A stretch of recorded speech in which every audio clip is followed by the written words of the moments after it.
What's up, family? This is my backup channel because YouTube always striking me for posting things that wake people up. So this is my backup channel. My other channel, I don't want to put it on here because they have a tendency of searching your channels and blocking all the channels when you're trying to wake people up. Now, before you get rambling and carrying on, you can't make this shit up. You cannot make this shit up. If you remember the movie I, Robot with Will Smith, now they're saying that four robots killed 28 scientists. Four robots killed 28 scientists and warned to disarm three of them, and the other robot download information from a satellite to rebuild itself to be stronger. I'm going to put a clip here. I do not own the copyrights of the clip. This is for informational purposes only. Hang on, folks. Listen, folks, wake up. These people are getting crazy. These people, I guess, like I keep saying in my other channel that they suspend me on or they strike me on, I keep telling people they are at their wits' end and they're running scared. So they're doing everything to lock you down in this third dimension. Hang on, folks. Conspiracy theorist Linda Moulton Howe on a terrifying incident that took place in a Japanese robotics lab where four autonomous robots killed 29 scientists before they could finally shut them down by dismantling them completely. At a top robotics company in Japan this week, four robots being developed for military applications killed 29 humans in the lab. And they did it by shooting what he called metal bullets. I didn't know there was any other kind. The scariest part is that lab workers deactivated two of the robots, took apart the third, but the fourth robot began restoring itself and somehow connected to an orbiting satellite to download information about how to rebuild itself even more strongly than before. And this next sentence is a quote. I'm writing this down. I've been doing this for years. This is serious, Linda, but you're never going to hear about this in the news. A lot of viewers were skeptical, while others did not rule out the possibility of this actually happening. So I found this clip from an interview she did after the fact, where she explains in detail how she got this information and who was the whistleblower that actually conveyed this news to her in the first place. In the clip I'm about to show you, she also talks about how Elon Musk knew about these kinds of experiments and how he warned the world before this incident even happened. July, August of 2017. In the prior year, I had been communicating with a Marine who had retired from the Marines but was working special forces. And he had been communicating to me about a number of ET related revelations, secrets that he and a team of special forces were involved with. And so he had kept in touch with me, usually through short texts, or every once in a while, he would call and say, you're tapped, I'm tapped, I'm only going to speak for, and it would be like 30 seconds or a minute, and then hang up. And I understood why, and that was what we were doing. Well, it was in August of 2017. The phone rang, I picked it up. I knew his voice. Can't stay on the line long, but I want you to know that this week, which would have been second week of August 2017, in Japan, 29 humans were killed in a laboratory that was producing militarized robots by the Japanese for warfare.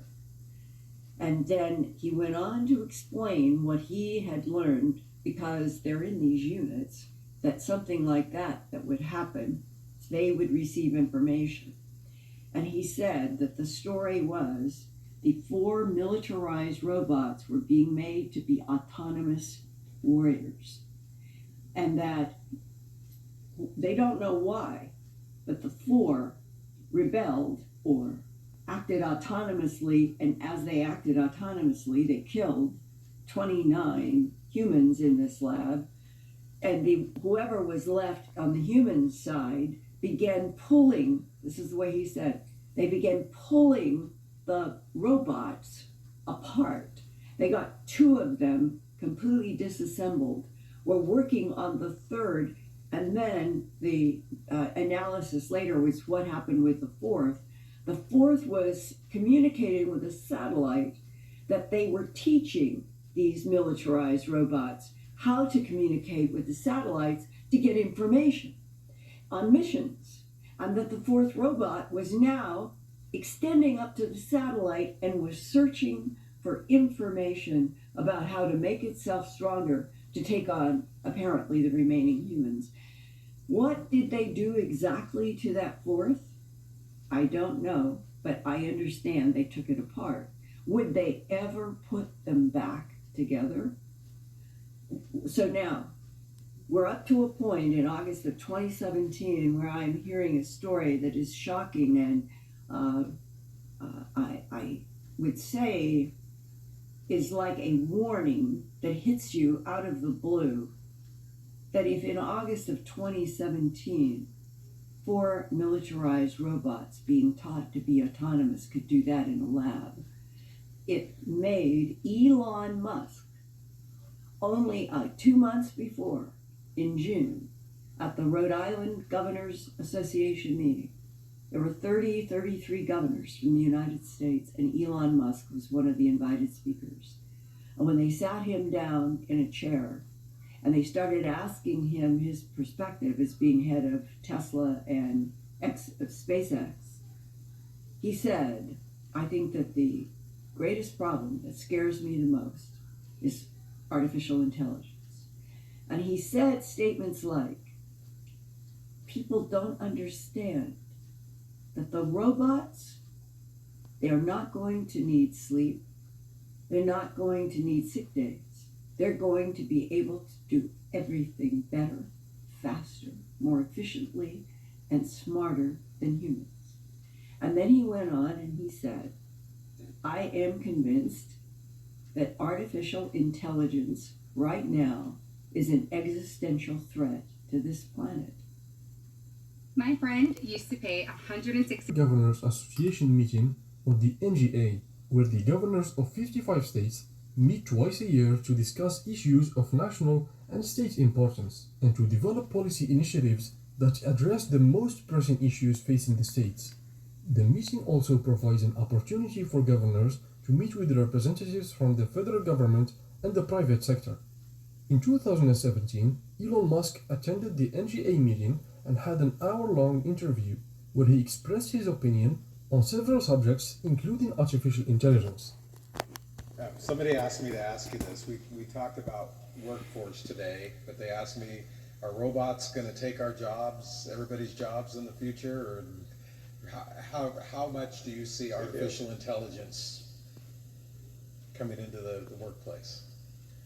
Well, first of all, I think on the artificial intelligence front, I have exposure to the very most cutting edge AI, and I think people should be really concerned about it.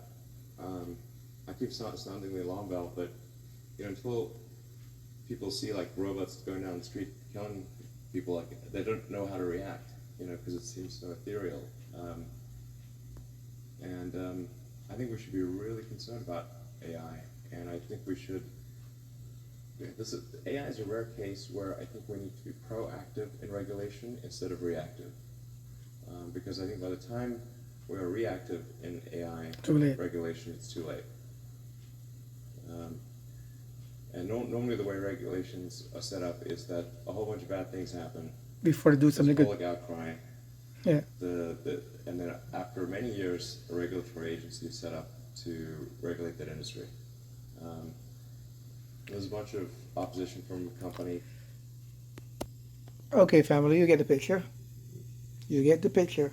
They ain't gonna stop until actually robots destroy them.